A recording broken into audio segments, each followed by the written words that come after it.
Maori Iorana, a very warm welcome to the Pacific Way. In this episode, we journey to the small island atoll of Kiribati and see the struggles through the eyes of its president and climate change champion. The next documentary, produced by the International Fund for Agricultural Development, or IFAD, highlights President Anote Tong's position to make hard decisions on the fate of his people in the face of rising sea level and impacts of climate change. Tonight, we relook at the president's dilemma.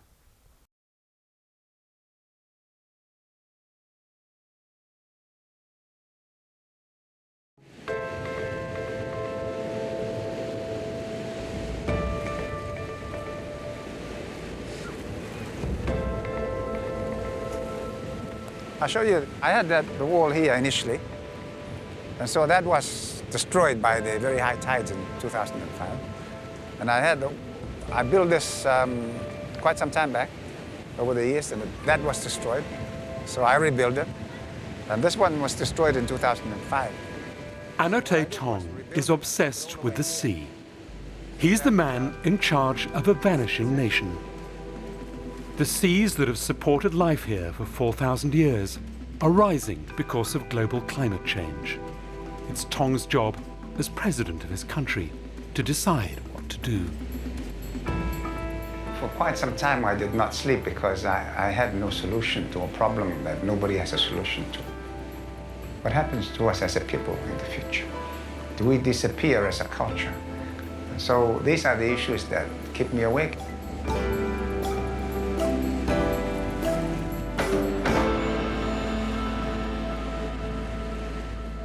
Tong must decide the fate of his people.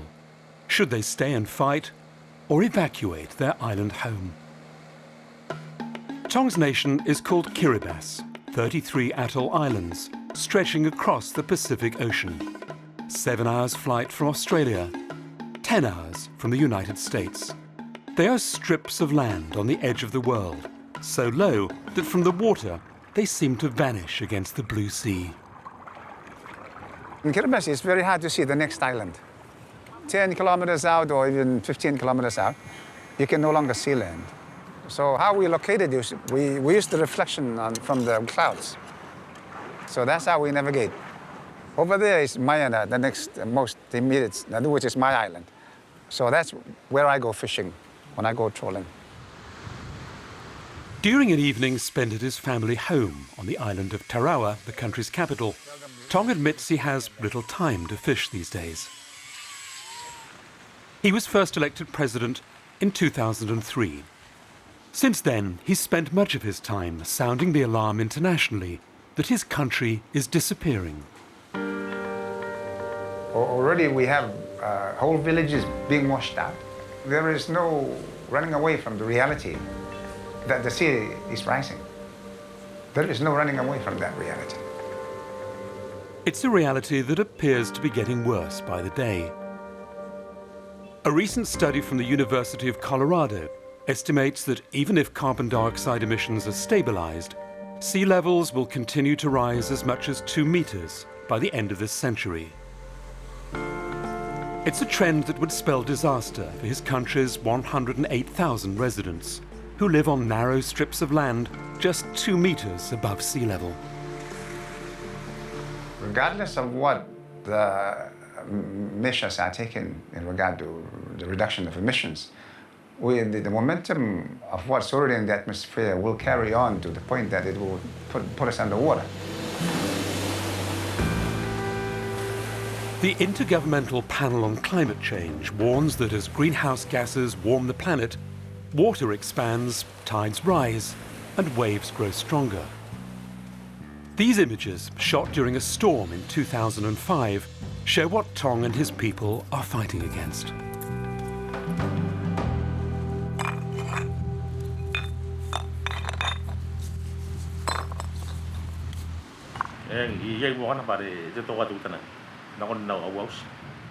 If I didn't build this seawall, my house would be wiped out. Over the last 10 years, Bob Tioram says he's had 2 houses destroyed. And each time, he's moved further inland to rebuild them, holding ground when others have fled. For now, I believe I can hold the sea back. But if it gets much worse, I'll have to move again. The problem has no boundary, has no border, because the land doesn't get any higher. 50 meters from where it was is as vulnerable as the 50 meters today. We really are not protected in any sustainable way at the moment. Even so, the fight to protect land continues. Sea walls of every description dot the coastline. If we had one single large island, I think it might be possible to put seawalls around it, but it's virtually an impossibility given the geography, structure, and the scatteredness of our islands. And so where does that leave us? We have to face the reality of it. And the reality seems to be that we have to relocate. The question is, how do we relocate? Relocate, evacuate, but will his nation buy it?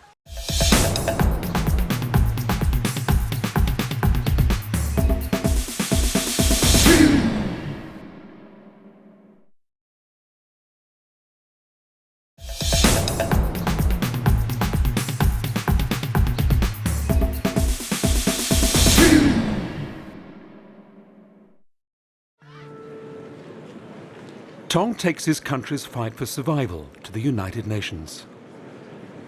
Mr. President, on climate change, while the international community continues to point fingers at each other regarding responsibility for and leadership on this issue, our people continue to experience the impact of climate change and sea level rise. Many nations continue to argue against immediate action. It's Tong's greatest frustration. Here we were confronted with a number of countries wanting to achieve more economic growth and arguing the case that, of course, they must not be tied down to these stringent obligations. To me, it's offensive, it's insulting, because it's so insensitive about the fate of a people.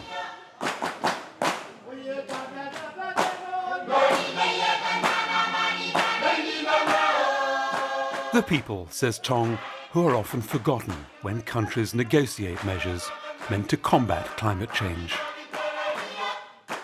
Even today, the world community has never made any commitment to deal with this issue. And this is the point of every speech that I make. You know, we are talking about the carbon trading, we're talking about everything else, but dealing with the people that will be affected. Even the polar bears are being considered, but not the people that would be affected. And so I think there needs to be this refocus of attention by the world community.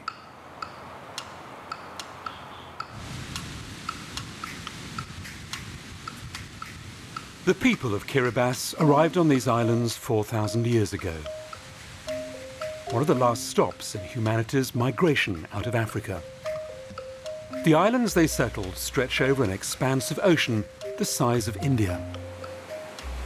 It's here at the most southern tip that fishermen like 23-year-old Rebita Yobite feel the threat of global climate change most. And it's here their president faces some of his greatest challenges. The temperatures are getting hotter, and there's a change in the level of the sea. It's getting higher. These changes are affecting the food we grow. Before, our coconuts were big, but now they're as small as our fists.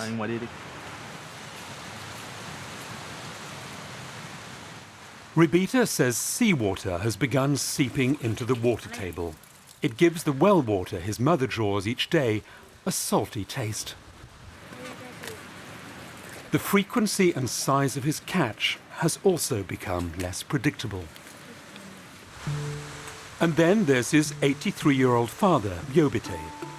He's declared war against the rising tide, building a seawall and then standing guard over it every evening. I don't know why the waves are getting higher. All I know is that I can see that they are getting higher and my trees are dying.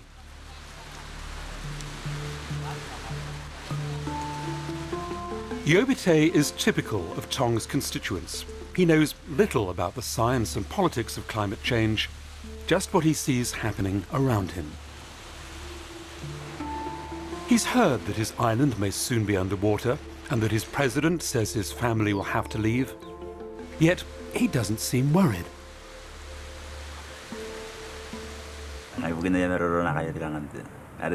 Later, when his sons discuss the dilemma, it becomes apparent why. The scientists say Kiribati will be under the ocean in 30 years' time. The big problem is that the seas are getting higher. So what do you think? Will we have to leave? What does Father say? He says he didn't believe it. There is a promise from God to Noah that the last flood was the last one, and there will not be another.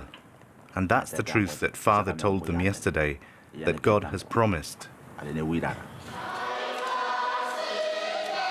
Kiribati is a highly religious society, and Tong's claim that the country is disappearing has generated a backlash. For some time there was debate. Politically in Parliament they said, oh, this president doesn't believe in God because God has said there shall be no more flood.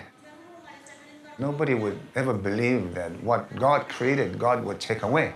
And we had to talk to people to tell them that the science is there, regardless of whatever our religious beliefs might be. We have to take into consideration some of the science coming forward. There is more understanding of the science, but many here still believe it is God who will save them. My strong belief in God and understanding of the scripture is that there will be no flood. I believe everyone on the island will be safe, but with the help of others. And it is through God's hand that the others will come.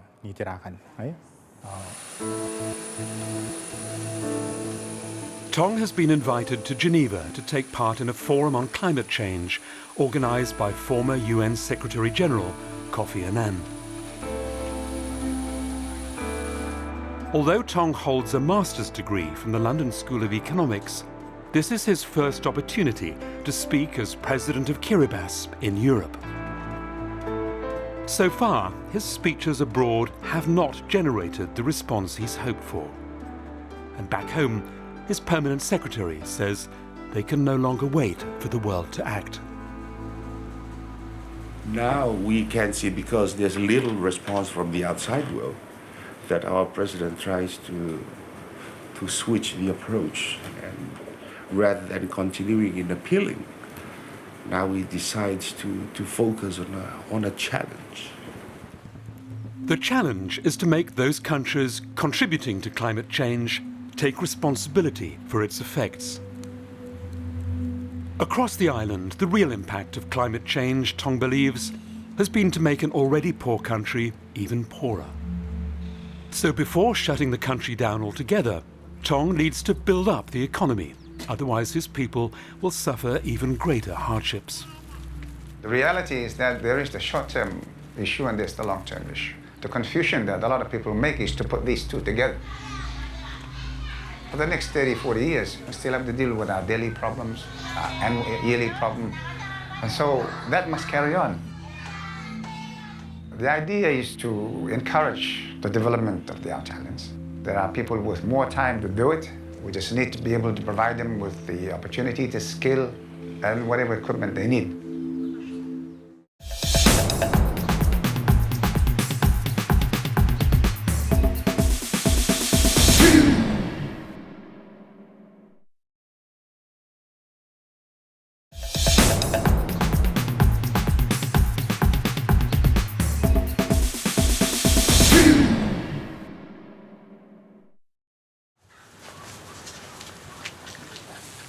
In the last few months, this agriculture research centre has been set up to help islanders produce food locally and buy time as conditions worsen. The aim is to identify food crop varieties able to tolerate rising temperatures and grow in salty water. The overall goal is to enable people to produce their own grown food using locally available material, and also to be able to produce yield given all these climate change impacts that we are coping with. Once these people in the community actually take part in all these coping strategies, I think the impact will be very, very minimal. It's Tong's goal to turn islands like Array into centres for food production, growing crops that could help feed populations on other islands, where the impact of climate change is advancing much more quickly. The battle against climate change is not lost, and small Pacific remote islands such as this one may in fact hold valuable lessons that have global importance as the whole world tries to deal with the changes to our planet. It's investments like this that Tong is looking for at the conference in Geneva. But while he needs help easing hardship on his islands, he also needs help moving people off them. The clock is ticking.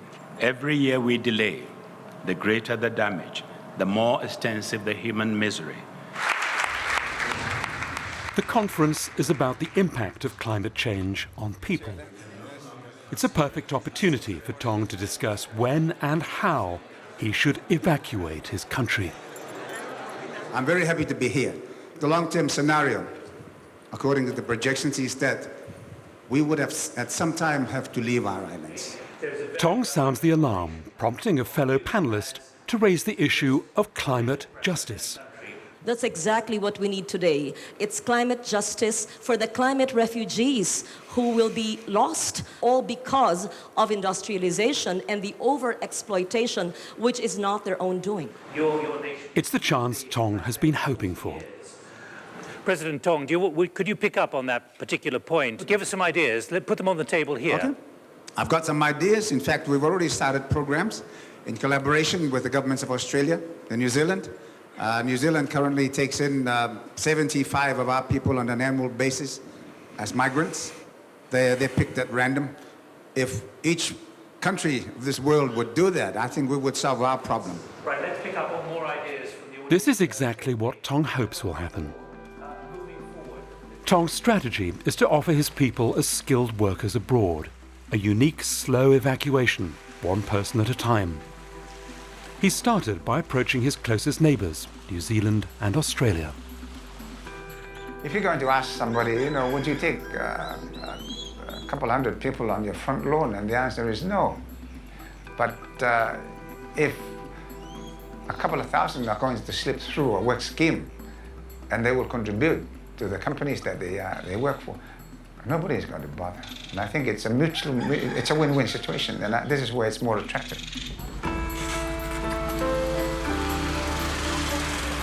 Training centres like the Kiribati Institute of Technology are now aligning their curriculum with countries looking for skilled labour. But so far, the only real deal has been struck with Australia. These nursing students will be trained up, then eventually offered jobs in Australia. And Australia is going to be a big place for us. Also, it's going to be a big assessment as well for us. No, that's true. Oh, miss my culture, of course. My country, the language, and maybe the food and the ocean. I think this is a good opportunity for me, not just for me, but I'm also the future of my family. Only 80 will go this year, just a fraction of the thousands who'll need to be trained and move away in the future. And are you worried about them?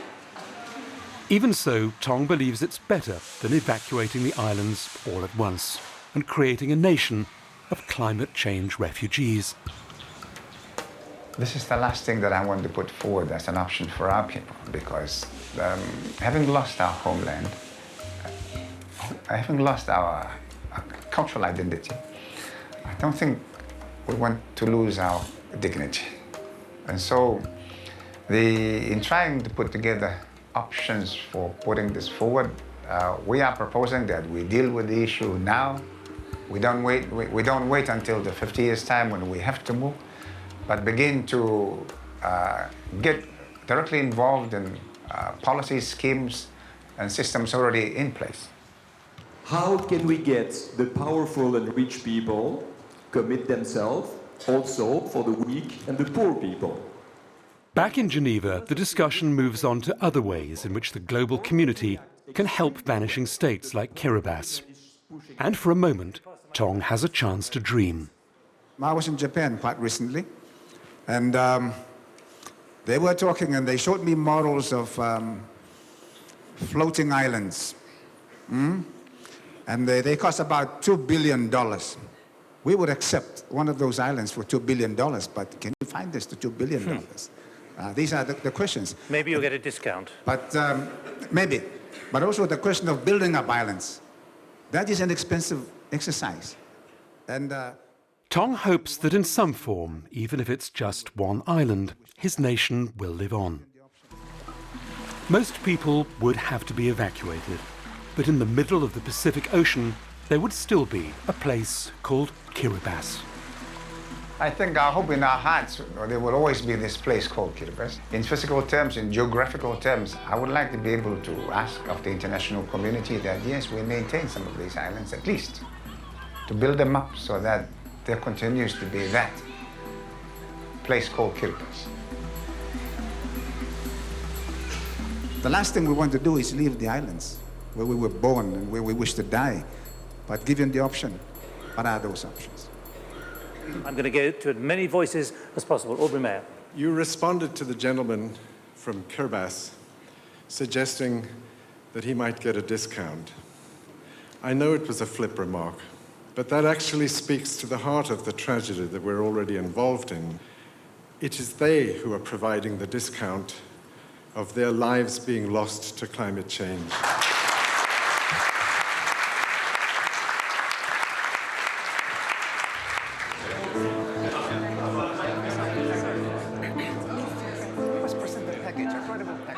The session in Geneva is over. Tong has played his cards. He's challenged the world to help him give his people the chance to leave their home with dignity. How does he feel he's done? It's the commitment that I think we are still awaiting from the international community. We don't have that as yet, and so we need to have that. Without such a commitment, Tong says, others are bound to suffer too. We're gone, but somebody else is going to be gone next. We will be victims regardless of what happens. And we're just the ones on the front line now. And I think the point is, if nothing is done, then other countries and other people will be next on the front line. When do we start to sacrifice our standards of living for the sake of the future of this planet? The biggest challenge that I want to throw is, what are you going to do about the people that have become victims? This represents the single biggest moral challenge to humankind. And if it doesn't respond to this, then there is no credibility to anything. On the edge of the world, a nation's people wait. In just a few decades, they may have to leave these islands for good. And what was, 4,000 years ago, the end of humanity's global migration, could see the start of its retreat.